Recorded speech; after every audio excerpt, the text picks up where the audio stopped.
بسم اللہ الرحمن الرحیم۔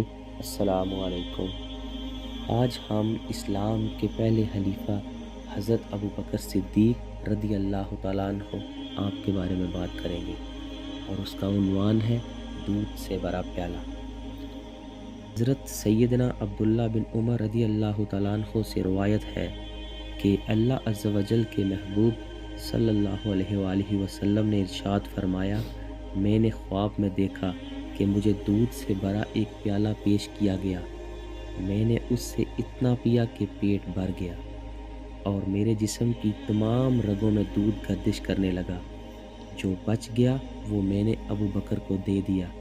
صحابہ اکرام علیہم الرضوان فوراً خواب کی تعبیر سمجھ گئے اور عرض کیا، یا رسول اللہ صلی اللہ تعالیٰ علیہ وآلہ وسلم، دودھ سے مراد وہ علم ہوگا جو اللہ عز و جل نے آپ کو عطا فرمایا، اور آپ نے اپنا بچا ہوا وہی علم حضرت سیدنا ابو بکر صدیق رضی اللہ تعالیٰ عنہ کو عطا فرما دیا۔